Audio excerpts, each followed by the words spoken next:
Good morning from Vietnam, Dean. Thanks a lot for spending your evening joining our Insight show and share your stories with our audience from this part of the world. Hello, and we really appreciate that.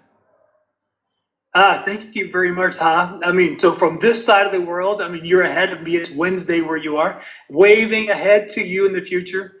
Um, as I was just talking to my kids tonight at dinner time, I'm talking to Ha from Vietnam in Ho Chi Minh City, and I'm like, what a world we're living in when we could have that level of connectivity. So, been looking forward to this. Me too, me too. And Dean, in our culture, it's a great honor if we can have you to have introducing about who you are and the works that you do. Would you please do that for our audience, please? Yes, I'd love to do that. So I'll start first and foremost. Been married 31 years to my wife Melanie. She has had such an impact on my life. I grew up in South Louisiana, which is in the the side of the states of the United States, and I just really didn't grow up in a mindset of just different cultures. That in my mind, everyone looked like me. Mm. Now, compare that to my wife. Grew up as an Air Force kid, was born in Jackson, Mississippi, but then quickly when she was two, went to Japan, and then all over Europe, and then eventually came back to the United States, but also in Germany. But every 2 years she moved and just was introduced to the global cultures. And it was my wife that introduced me to just international. So from that point, I've been to 39 countries, love culture, love meeting new people. And so I like to start with a lot of my success has been because of my wife, Melanie. We have four kids, two boys and two girls. So for the first time, we are empty nesters. They're 26, 25, 20, and 18 years old. I thought I was going to go to law school, huh? Just in my mind, that's what I thought I wanted to do. And then 2 weeks before starting law school, I just had this moment of panic of like, what am I about to do? I'm not a sit in the cubicle kind of guy and do the same thing over and over again. And then I had an opportunity to go and work for a company that worked with the drug enforcement agency. Mm. Also in the US it's called the DEA. So undercover narcotics, an undercover agent. And how I spent my life staying out of trouble. Mm. And then all of a sudden I have a job that puts me right in the middle of trouble. So there was a lot of learning. I had hair back then, right? Good 80s hair, and or was pretending like I was smoking marijuana or doing lines of cocaine. And we did a lot of investigations, drug investigations in corporations here in the United States. And I learned something that put me on this path to coaching. And it was a distinction between not just trusting your instinct, but obeying your instinct. Mm. And the government trainers would talk about this story of imagine there was like a circus act and the magician had a wheelbarrow and he would put it on a rope that would go over a deep canyon and he would ask the crowd, right, and get them excited. Do you believe my word, trust? Do you trust that I could put someone in the wheelbarrow and take them across safely? Mm. And the crowd, yeah, we believe, we believe, we believe. And then he says, good, good, good. Who wants to go? That's very different, right? If someone else is going to get in there, but if you have to get in there. So around leadership, I started to learn that distinction that great leaders don't just trust their instinct, they obey their instinct. So I went from working undercover narcotics to I got into pharmaceuticals. So I worked for Pfizer, then I worked for Merck, and so I went from sales to training to management to executive. And then I read a quote. It's a man named Samuel Johnston. They say he's the second quoted individual after William Shakespeare. And his quote is, we need to be reminded more than we are instructed. Mm. So I'll say it again. We need to be reminded more than we're instructed. And I knew at that point I could create a business around that.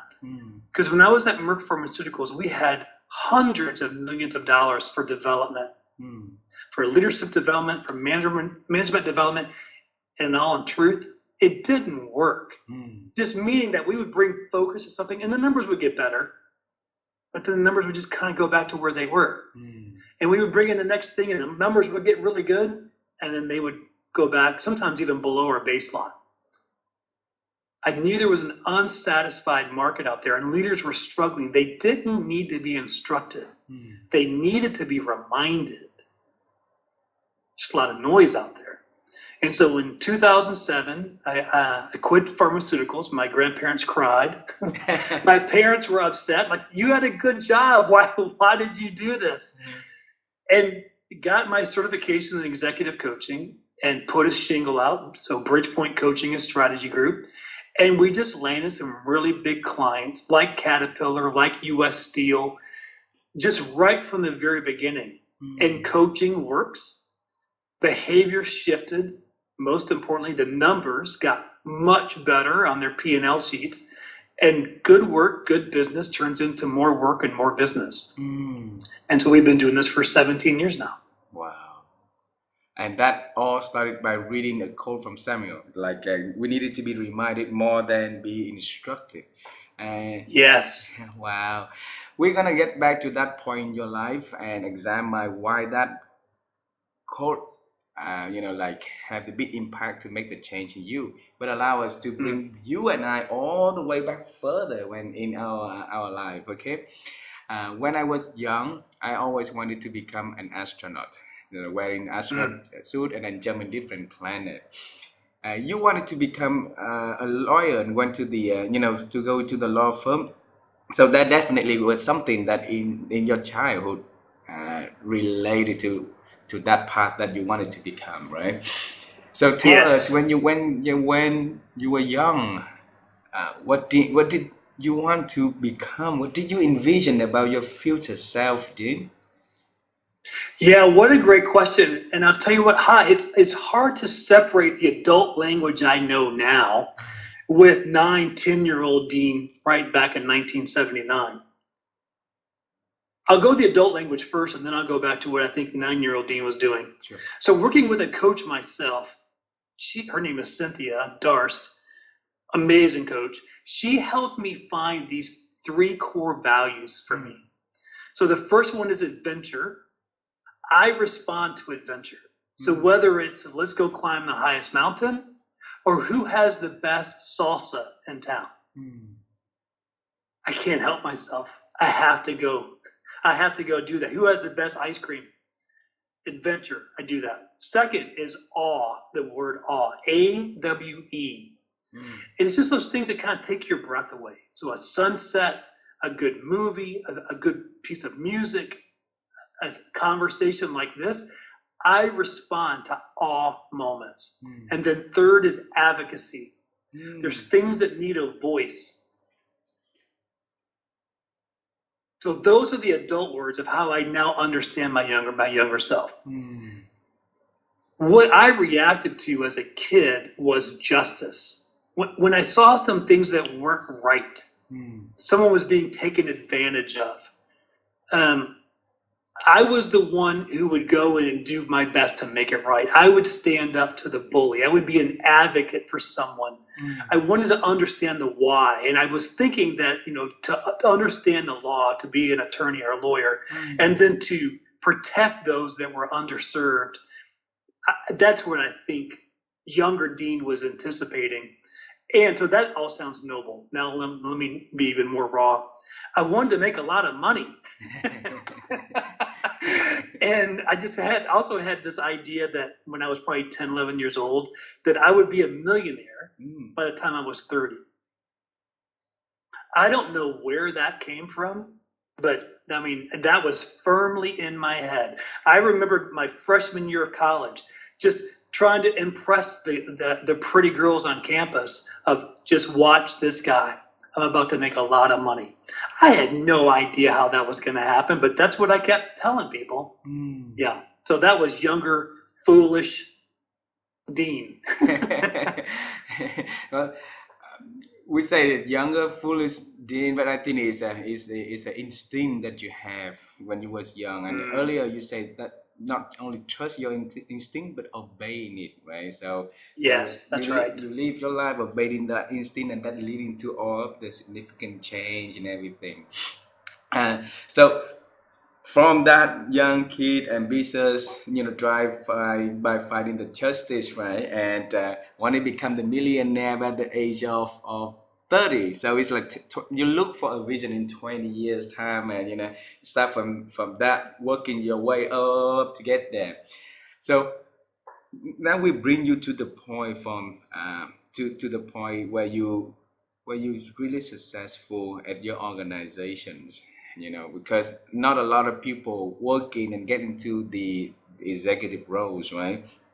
When you got in Mhm. there and you realize also something is working and something is not working, and perhaps it's bother you somewhere, and then till you read the quote from Samuel, and tell Yes. us, because you reading many quotes, there's many things that we read every day, right? Why did that quote matters to you? Yeah. So, I mean, my time in I would just say just big business. Mm, A couple of things that I learned there. One is just the politics. mm,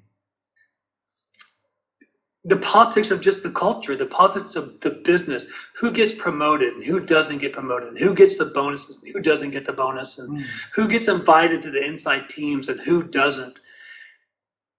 Man, that just was really makes you weary. I mean, your soul, you can just feel it aching of there's got to be a better way to this whole mess. Mm. It doesn't bring out the best. When I was at Merck Pharmaceuticals, George Merck, who started our company, his quote was all over corporate. And the quote was, "We do the right thing for the patient and the profits will come." Mm. And then while I was there, those quotes got taken down Oh. because it just wasn't true anymore. It wasn't necessarily about what was right for the patient. It was what was right for the shareholder. Mm. That's a big swing. There's also this, and I have a big heart. I mean, it pains me if I think about just the younger leaders today, the younger junior managers. We're just asking so much from them. Mm. It's no longer the goal. Well, you can't just achieve today. I mean, that used to be, if you had a strong commitment to achieve, you get promoted quick. Today, you have to have a commitment to achieve, but you also have to have a commitment to innovate, Mm.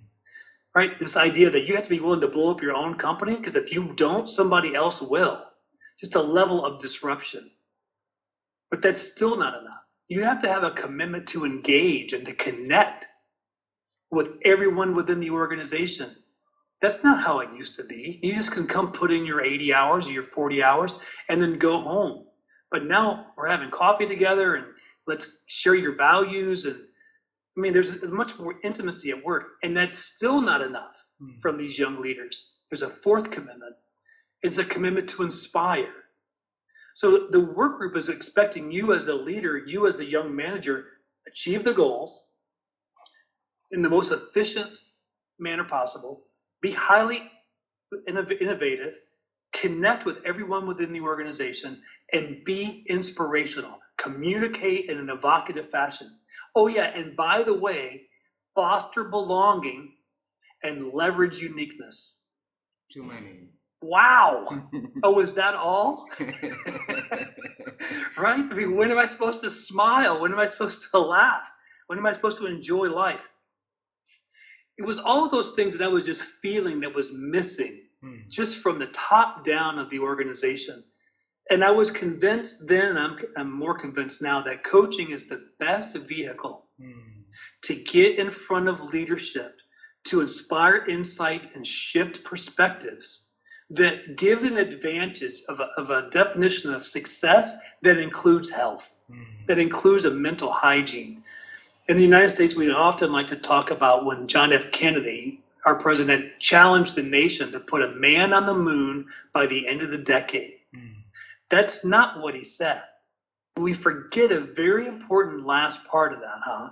And the last part was, and return them safely. Mm. What would it look like for our top leadership, our top executives for companies around the planet that would have a commitment to return their employees back to their families safely. Yep.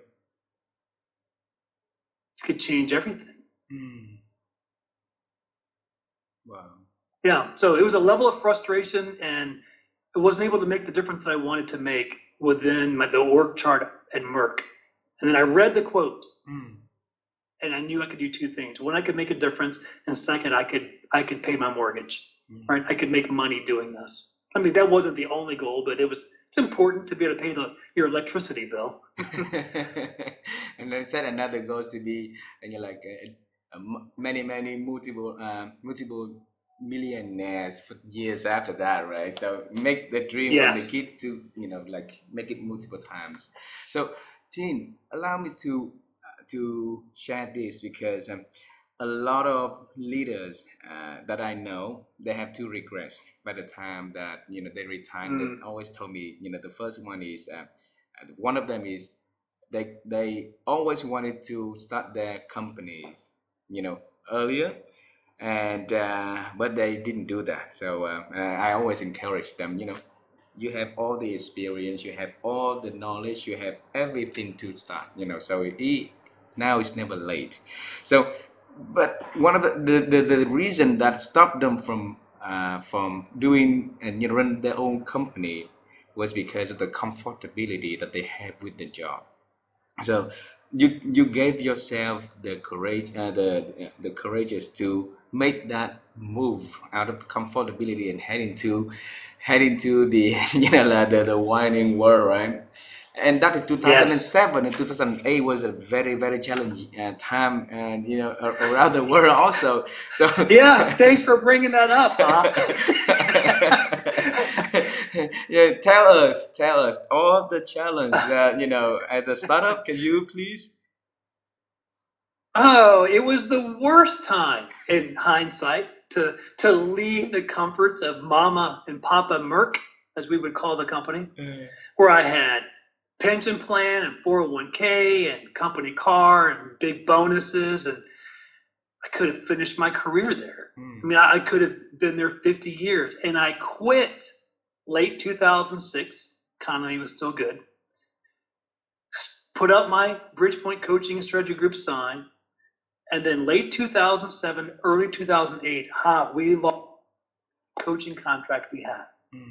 I went from making the most money I've ever made to making zero. Wow. I don't know. When Just we all talk of a about sudden, economic challenges back then, and then all of a sudden everything frozen, like having the big contract went all the way to zero.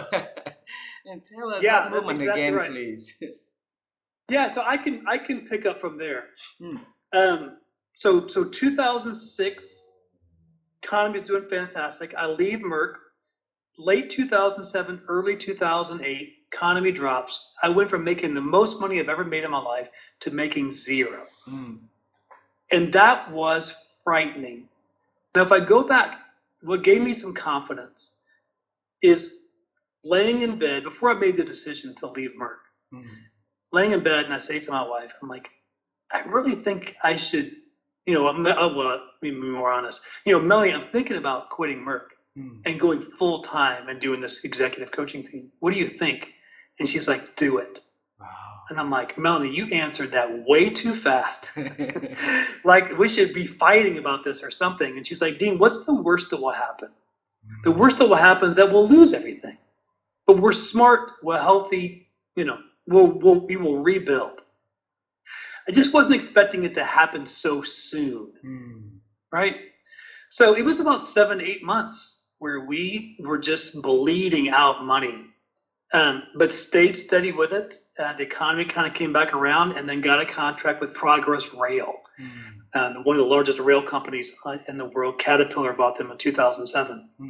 And so then we were kind of back out there. But if you think about the awe and adventure side, that we talked about, the courage side of that. So if I combine trusting or obeying my instinct, I love adventure and I love awe. It just made sense for me to go into doing what I was doing with coaching. Wow. Our tagline at Bridgepoint and I'm willing to do whatever is necessary to make it happen, is to inspire insight and shift perspective. Mm. I just love it. I would do it for free. Mm. I can't help myself. So I don't have any regrets at all of Mm. leaving Merck, going through that real tough time of having no money, blew out my 401k. I mean, just financial disaster for real. Still trying to recover from that. But it was the right thing to do for me, for sure. Yeah. So No regret. so that is the that also strengthen the three A's core values that you have, right? The adventures, the awe, and the Yes. advocacy for what you think is right. And I think that say hello to your wife for us, because she's the one that been there for 31 years with you. She's gonna be there with you for Yeah, that's another right. 40 years or so. And along the way, it make a lot of change to you, and that create a big impact for your works to many other leaders around, who you've been able to, help them with coaching to help them to become better leaders, and they from there they're gonna build a better company, better culture, better workplace for the employees. So she Yes. so Yes. so our admirations goes all to her also. Okay, Dean, to her that. Yeah. Thank you for that. I'll let her know. Yeah, I I want to pick at that moment in 2006, 2007, when you quit America, right? And then you knew that coaching is the answer. And, but in that chaos of everything, anything could be the answer. Why do you think that coaching can be and will be the tools that helping to solve the masses at organizations? I've been thinking about this. I've been trying Mm, to pull these things apart. mm, I've been thinking about charisma, mm, and great leaders tend to have charisma. mm. Do you know what I mean by this word? Yes. I tend to find charisma is often tied together with confidence. Mm. And so when leaders have confidence, they're able to use their charisma and go make positive change. Here's the problem with today's reality, however. Have you heard the term VUCA? Yes. So VUCA is it's a volatility, uncertainty, complexity, and ambiguity. So VUCA is rooted in uncertainty. We know what uncertainty does to confidence. Mm. Shakes it. Yes. The new term BANI, B-A-N-I, is the new VUCA. It stands for brittle, anxious, nonlinear, incomprehensible. Mm. So if VUCA is rooted in uncertainty, BANI is rooted in chaos. Mm. Imagine what that does to confidence, right? That's not good. Negative impact on leaders. Started looking up this word. Its definition is a firmly held opinion or a firmly held belief, and that's conviction. Mm. I have a strong conviction that people are good. If if mentoring and consulting is putting something into someone, coaching is the opposite. Coaching is pulling things out. Mm. And so because of my conviction that people are inherently good, that they're resourceful, that they could have positive impact, me mastering the skill sets of coaching to be able to reveal, to be able to pull out the greatness that's already in there, Mm. to remind you more than I'm there to instruct you,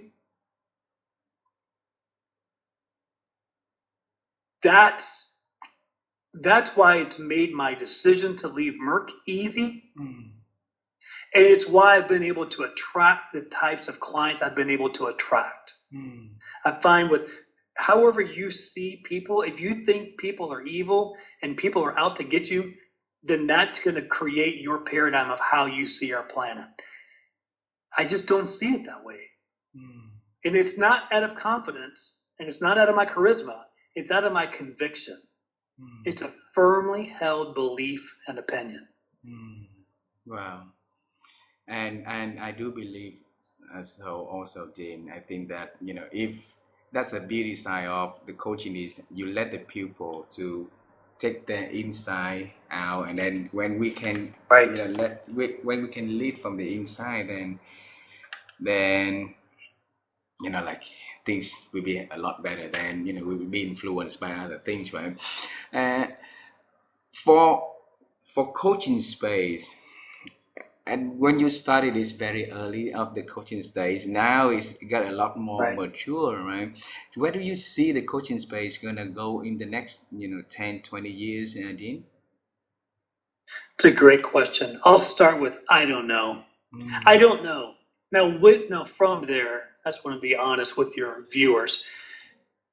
My guess,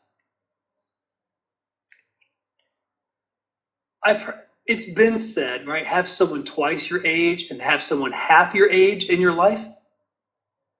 So get the wisdom for those that are ahead of you, and then get the immediacy and the technology for those that are behind you. I'm 52 now. It's harder to find that person twice my age. But as I watch the Marshall Goldsmiths, I mean, if I was early, Marshall was way early in the place of coaching. I think it's gonna. Well, I'm messy here because I don't know. Here's what I would say: you can be an expert today, mm, and people don't necessarily listen. true. You can be an influencer today, and not even close to being an expert, and people will listen. Mm, That's frightening when you look at social media and these influencers. That I get influenced by them. That's why we call them influencers. I think for coaching, it's going to be important that you're able to do both. mm, That you are competent in the skill sets and the knowledge base of the craft of coaching, mm, and you need to be known as an influencer. mm. So this was an important goal that I had. If you can't read that, it just says top 10 global thought leader and influencer. Yep. So there's things like Thinkers 50, Thinkers 360, global gurus. These are large, I wouldn't call them governing bodies, but these are large institutions that are trying to rank things, coaches, area of specialization. So Uber and Lyft, things like that. When those came into the United States, it was very fun because we got to rank and rate the driver. Mm, It wasn't long after that. The driver now rates you. mm, I don't like that as much. You think about physicians, some of the things I learned in pharmaceuticals. Your doctors get a rating, and that rating influences their reimbursement by insurance companies. mm, Because if your patients say you don't treat us well with their chronic diseases, the insurance company knows that for someone who has diabetes or asthma, they're not taking their medications. That costs the insurance company more money. mm, Coaching is the same way. I think it's going to be really important for good coaches not only to be experts, but they need to be recognized as mm. influencers. Right. Now, I don't necessarily like that. I just think that that's how it is. That's how it's going to be. So pick your platform and start playing. Mm, Right. So I'm using Thinkers 360, and there's a lot to like about it. They say they have about 100 plus million within their network, and you upload your content through it. It's not about likes or followers. It's about the depth and the breadth of your content. mm, And I think they've got 78 different areas of specialization, and you get ranked amongst your peers. mm. Interesting. Interesting.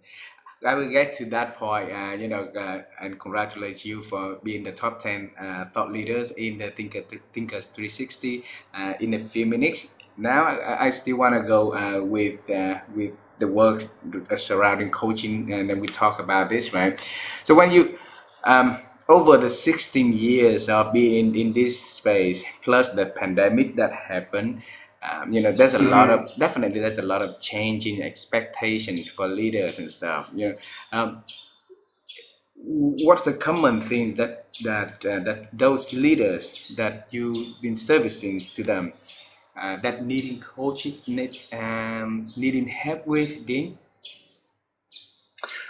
I would say our most often request Mm, is aligning teams. mm, So really, really smart individuals that are not on the same page. mm, So think about, I mean, these are very, very bright individuals. We do a lot of work with universities in their school of medicine or school of surgery. High, high academic, right? mm, Very high IQ. Have high expectations set for themselves and for their organizations. Lives dedicated to eradicating diseases. Very, very noble.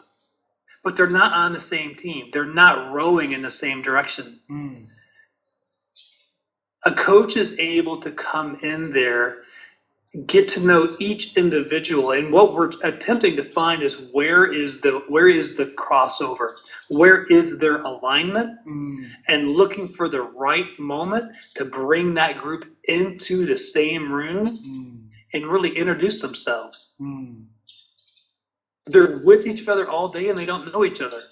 I mm, mean, we have worked with chiefs of divisions within major university school systems mm. that have worked together for decades and they've never actually introduced themselves, which I just find fascinating just because the work becomes more important than the relationships. Ah, And that's shifting, right? They say leadership styles have expiration dates. So how we were leading in the 1920s is not how we were leading in 1970. That's not how we were leading in 1990. In 2022, if you're leading the same way you were in 1980, your style has expired. mm, Now, principles are timeless, but styles expire. So aligning teams is a big continuity that mm, we tend to find. We use these 5 C's of what needs to be clarified, what needs to be confirmed, what needs to be communicated, who or what needs to be connected, and mm, what will be the consequences. And those answers just aren't as clear as they need to be. And coaching helps those teams come together to mm, get to that point where they're just really producing exceptional results. mm. Dean, that is very interesting things because these people that you mentioned, they are, they are very smart individual, highly committed to make significant change in, in curing diseases and stuff. And so they have a noble reason for what they do, purpose for what they do, but they not even work well as teams, right? And we look at the landscape for businesses. Team Mm. disalignments always there for a very very long time, and many organizations. When I first started my professional career, we got trained on teamwork and how to be collaborating, which means that team it wasn't collaborated well enough, so we got trained on, Right. right? What happened to us that we don't well working together with teams though? Well, I think some of it is just the idea that Samuel Johnson was saying is that we need to be reminded more than we're instructed. Mm, You're married, I'm married, I have kids. I know how a husband should treat his wife. mm. Doesn't mean that I do it. So it's not a knowledge problem, it's a doing problem. Mm, I have, in my times in being in pharmaceutical sales, I have sat in doctors' waiting rooms for probably thousands of hours waiting to see the doctor. I've read all of the Golf Digest magazines. I've read every article on how to hit out of the sand trap. mm, I mean, I've read everything on how to do this, and I'm terrible at it because having insight is not the same as actually doing it. mm, And so what I find, is we get excited about the insight. Like we've done the assessment, we've done the workshop, we sat in the conference and we get excited. And then that's all we do with this. Somehow we're just expecting this masterful ability to produce itself. We don't practice. mm, We're not really willing to do the hard work necessary. mm, Um, and practice and practice and practice and practice. We mm, don't do that. mm. A lot of what we do as coaches is within that team dynamics is who's the person you need to go make something right with, and they know it. I can see it in their eyes. They know. Mm, Let's practice what you're going to say. Tell me what you're going to say. And they say it and it's terrible, mm, right? Say it again. And they say it again. I'm like, do you want them to not like you? Like, why are you saying it that way? Why are your arms like this? Do it again. and do it again. And I'm about to annoy you, huh? And do it again, and do it again, and do it again. Well, now, I've read all the magazine articles, and it's not working. But now I have a golf coach with me, and I'm in the sand trap. And then I swing, and he's like, Dean, open that right hand up a little bit. Now do it again. Did you feel that? Okay. Now shift that weight a little bit. We don't do that when it comes to these team dynamics. We went to the workshop and we thought it was fixed. So naive. That's not how it works. So it has to be instructive, so we have to be in there to have the feelings, to have the doing instead of, just That's hearing right. the reminder all over, right? Yeah, we're addicted to the insight. I mean, we do all these online assessments. What Disney princess are you, right? I mean, if you were a movie title, what would it be? If you could be a type of a tree, what type of tree would you be? We like those things. They're meaningless. We need to get out of this mindset of insight. We need to really focus on willingness. What are you willing to do? What pain are you willing to go endure to be the leader that you really want to be? I'm no longer impressed with ability. I know people that have an amazing ability, they don't do anything with it. It's just squat. What I'm impressed with is commitment. I'm not impressed with confidence anymore. I'm impressed with conviction. When there's conviction and there's commitment and there's willingness and then there's practice and there's practice and there's practice, now I'm impressed. That's the leader I want to follow. It's the leader I want to be. I think that we human beings, we make mistakes, right? But then as long as we realize our mistakes and we have the conviction, like earlier you said the word conviction, to correct and make it happen, then we will find a way together to make it happen. And when I travel the world, I worked in different countries, right? Before I reside in Vietnam, I didn't see the level of happiness at at work, at my college, at my clients, stuff like that.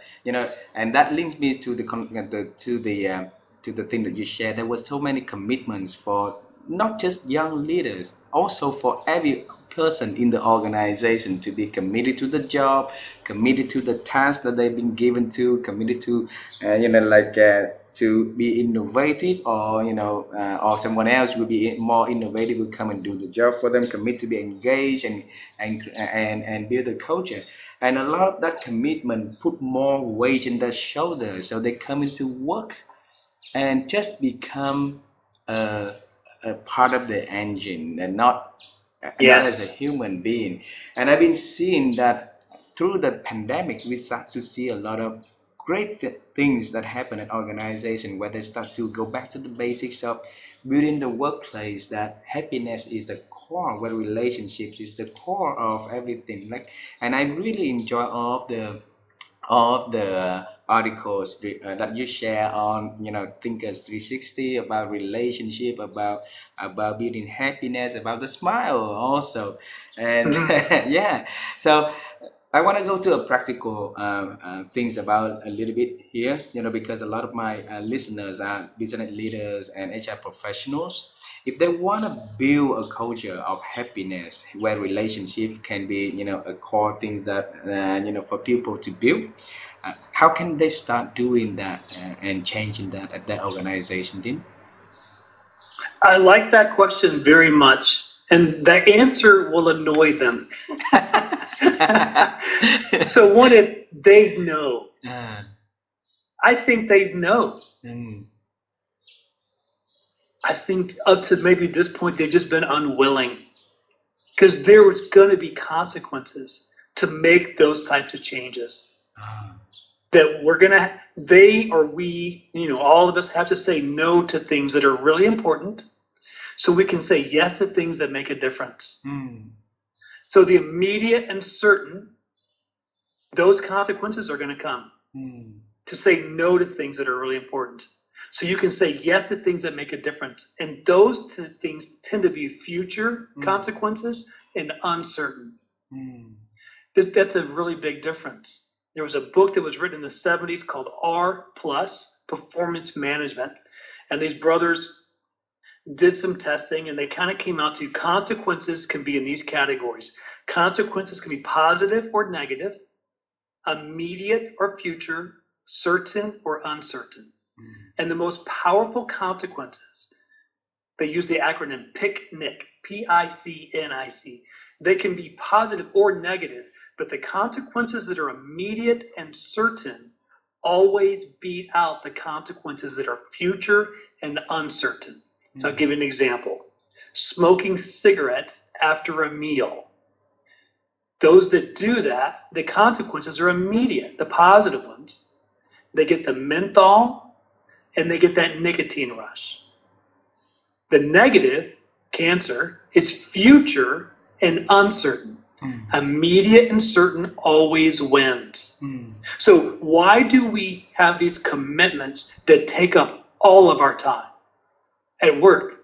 And we don't have time for pleasure. We don't have time for relaxation. We don't have time for just thinking, right? Just laying on the grass and staring at the stars. Why? Because we are confronted with consequences that are immediate and certain. If you don't hit the number, if you don't get the production, if the parts aren't there, if the men and women don't show up on time, those consequences are immediate and certain. No. So they know what they need to do. We're going to have to reduce some of the expectations to a place where we're successful and healthy. But there are real, no kidding, real consequences to that. So my wife and I, we did this ourselves in 2018, just because life was really getting out of control. We sold everything we had, Sold the house, the cars, the motorcycle, crock pots, rakes, shovels, screwdrivers, bath towels. We sold everything. And we bought a recreational vehicle, a motorhome. And so I designed my life to be able to work 1 week a month. So I had a number in my mind. Could I generate enough income to be able to work 1 week a month and have the other 3 weeks to do whatever I wanted? So I had to change this question. I like to ask individuals, especially young people, are you making as much money as you can? And they often say, oh, I'm trying. To which I then say, that's too bad. You should be making as much money as you want or as much money as you need, not as much money as you can, because it's not a fair trade. So I found my number and I could make that in a week. That then gave me 3 weeks to go experience and have adventure and have awe and have advocacy. Now, my house was big and now my house isn't. And I had lots of things and now I don't. But I can do so much more advocacy now. So I do some things in New Delhi, India, and the slums there. I do things in Congo and Africa. I do things in Uganda. My life is so much richer. But it's not that I didn't know how to do that. I just wasn't willing to do that. Wow. Because you know what you should do. But there's consequences, and they're immediate, and they're certain.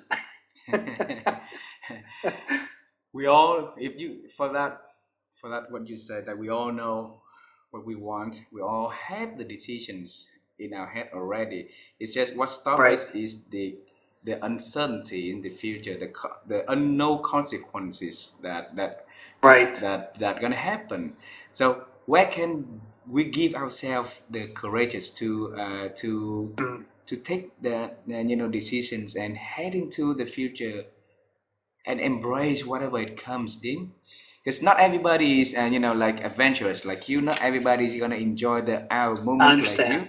So I understand. Yeah. Right. Yeah. So I mean, as I'm continuing, it almost sounds like it's a cult. I talk a lot about Marshall Goldsmith. He's had a big impact on me.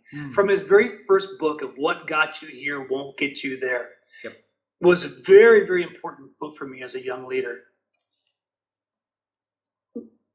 He talks about in his latest book, The Earned Life, of what he calls the great Western disease of I will be happy when. And it's just not true.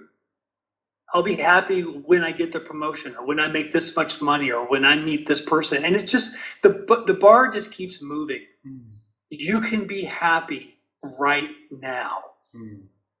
by what Chester Elton talks about, and his friend partner Adrian, Mm. of just gratitude. Yep. There's things that we can do where we can find contentment and find happiness, where you don't need high adventure for that. It really is a choice. Now, it seems too easy, and a lot of us don't believe it because we work so hard to be happy. We just can't accept the fact that you're saying I can just choose it. Mm. I reject the notion because it seems too easy. So I don't know how to overcome that. I just know that it's important. Mm. When I talk to the old men and the old women that have lived 40 years ahead of me, their regrets is that they worked too much. They spent too much time in surplus. They wish they could go back and spend more time with family, more time just lingering, is what I call it. But there are real consequences to it. Mm. I don't want to underplay that there's real consequences. Mm. But a nicer car and a nicer house and nicer things don't make you happy. Yeah. I've had them. Mm. I've had the big house. I've had the $100,000 plus cars. I'm happier today with 7 pairs of socks, 1 towel, 1 washcloth. Perhaps the answer is to respond and obey to the instincts, right? So because Nicely said. whatever that we lay down in bed at night, put our hands on our foreheads and think. Yes, It's a I'm time like for that. us to respond to the instinct, the things that inside of us calling. That we need to really address that and respond to it, obeying it. So, now go to the one that we talked, because there's one thing that you mentioned in here that really interested me is thinking. First, I want to congratulate you for being, ranked at the world top 10, thinker, thought leader in the Thinkers 360, and that definitely you Thank you. deserve that. There will be a lot more, like awards like that for you because the works you do. And my wife and I have been in a quest for helping people to improve their ability to think, because we are convicting believe that the ability of thinking for people these days not increasing, it's actually diminishing. So every chance that we got a chance to talk to people that are a good thinker, their work involves a lot of thinking and help people to expand their thinking, we ask this question, Dean. Dean, how do you help in yourself to expand the ability to think? Yes, I like this question. It makes me think of a study that's been going on since the 1960s, where they would take volunteers, just one at a time, and the assignment was to go into this quiet room. So no electronics, just be alone with your thoughts for 12 minutes. So that's what they would do. And then they would come back out and they would ask the individual, so how was that? Did you enjoy that? Did you not enjoy that? And the vast majority, some 70%, this has been back in 1960, said they did not find that enjoyable. So now let's fast forward. That number's going up. Now, but what does unenjoyable mean? So they wanted to baseline it. So they hooked people up to an electrode and they would shock them. And they just kept turning it up. So it was a stronger shock until it got to the point where someone said, you know what, that was not pleasant. That was really uncomfortable. So now they baselined what the word uncomfortable means. So then they took more volunteers. Hey, go in this room alone for 12 minutes with your thoughts. And while you're in there, if you wanted to, you could shock yourself. Now, it doesn't end the study. It's just something you could do if you'd like. The majority of people that went into this room shocked themselves. So the conclusion of the study is adults, these are not kids, adults today would rather inflict pain on themselves than to be alone with their thoughts. Wow. That's not good. So how have I increased my ability and the skill set to think? I'll go back to my wife has influenced me here. She calls it just, she goes, Dean, I need a whole lot of shh. Just shh. So turn off the music, turn off the TV, put away the phone, go walk in nature. Increase your ability to be alone with your thoughts. Because I'm sure you've heard it. I've heard it. I've experienced it. A lot of people have good ideas when they're in the shower. Have you heard this before? Yes. Right? Or they get good thoughts when they're on a walk. That's because you were alone with your thoughts. And so I think there's something about that. Second, my second thing that I've done intentionally, probably for 20 years now, I've got the book here somewhere, but it's How to Think Like Leonardo da Vinci was the book that was written. And this author's premise is that you and I, or we, have de-geniused ourselves. That the average genius, whatever that means, I think it's a plain term, average genius, will look at any given thing or moment or problem with a minimum of 3 perspectives. And you and I keep saying you, you're smarter than this. I, left to my own, will just look at with 1 perspective. Well, here's how I see it. So this author said, if we look at Leonardo da Vinci's notebook, and you can Google those and you can have access to them, his level of curiosity was so high. And so this author said, go to your local bookstore and let your eyes scan the magazine rack and look for the magazine that you could care the least about. Like, I have no interest in this whatsoever. Pick that one up. You don't have to necessarily buy it, but flip through it, find an article and read it. Very likely, some point that day, you're going to find yourself using what you just read in a conversation. You just keep feeding your subconscious how to knit, how to raise ferrets, right? I mean, just the most odd things. And when you go into problem solving, because problems today, I mean, we've got to have complexity. Simple can't survive today. Things will be complex. What they can't be, what we cannot tolerate, is complicated. Complexity is fine. Complicated, no, right? We don't tolerate that. By feeding your system all of these random things, you increase the likelihood of your ability, your mind, to be able to think and find solutions. Wow. Those are the 2 things that I do on purpose. And then you've been doing that for 20 years, now you say? Yeah. Wow. Yes. Wow. Thanks a lot for sharing that. So, giving time for you to be in the quiet mode and allow yourself to be alone with your thought, right? And definitely that's not easy, but definitely, No. yeah, it's a learning and a practice that we need to invest in ourselves, and then try to look at things in a different perspective by learning and networking with the people that are not in the similar field with us, so that we can read something different, learn something different, talk about something different, and definitely that will also help us to expand our ability to think. So thanks a lot, Jean, for sharing that. I will go to the last question. All right. Okay. So we know that 10 years old want to be Justice Dean, and then and want to set a big goal to be a billionaire by the age of 30, and then go into the another dean, get into the university, about to get to the university, the law degree, and go to DEA, Department of Work, right?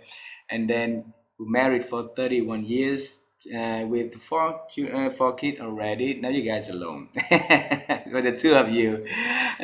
Yes. We want to head into the future. Okay. Okay. Is there anything, Dean, that you are working on that exciting? So you want to share with me, with the audience, and we can celebrate with you in advance now? Yes, I like that very much, and it's very much in the networking and sharing different areas of expertise. So a friend of mine that I've met through the 100 Coaches Network, Dr. Ben Maxwell, he and I were having conversations about mental health and the youth and adolescents. We started making some observations, and then we kind of got a little outrageous, and being a little silly. And The number of 6, 7, 8, 9-year-olds that are coming into the United States emergency rooms with attempted suicide Mm. is at a whole new high level, Wow. which is very, very sad that these young kids are having that level of hopelessness. If you go back 15 years, millennials, we're having a lot of mental health challenges. Millennials today are now parents, and their kids are not doing well. Mm.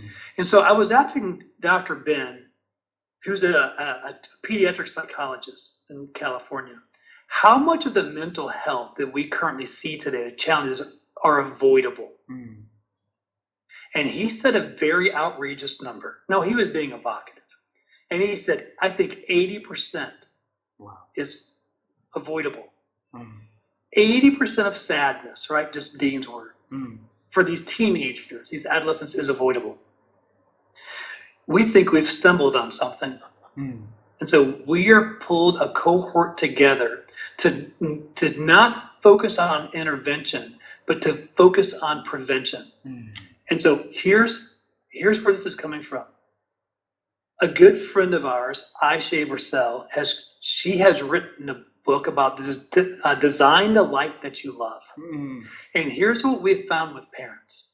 When we've asked them, have you designed the family that you love? Mm. Do you have any plan whatsoever, not even just written down, but in your head, of what your family wants to look like, what the values are in your family? And almost every parent we talk to say no, which is challenging, right? Parenting is already hard enough. And to not have a plan, no North Star, nothing to guide you, nothing to bring the mom and the dad or the parents together. So we think we've uncovered some things in the spirit of simplicity and complexity, but removing all complicatedness to put parents in the best position to design the family that they love. Yep. And so we're getting ready to launch that early next year. It's going to be big. It's going to be really, really big. And we're focusing on, there's 30 million kids between the age of 0 and 5 years old. We're focusing on getting 10% of those in the first year. Wow. Which is very exciting. I just love that very, very much. For me, there's adventure in that, there's awe in that, and there's advocacy in that. Wow. Let's go make a difference, right? If 80% of all this mental stuff is happening is avoidable, come on. They're smart people. Let's go figure this out. No more intervention. No more intervention. Let's go do prevention. Dean, that is a very noble purpose that you are doing. You and Dr. Ben are doing, and I wish you all the best, best health, best thinking, best support that you will have, so that you can make it happen. Because the society is built because of the families, right? So if the fundamental of a good workplace also comes from family, fundamental of good community also coming from family, and a country, and even a planet, is everything comes to the nuclear family that we have. And like you said, a lot of family don't have the the values, don't share the values. That's why things just broken away along the way, and then kids go into like grow up without knowing what's right and what they should be doing. And so if we can fix it at the core, then instead of intervention is too late already, but prevention and creation is something that I always believe that's gonna make great things to happen. So thanks for doing that.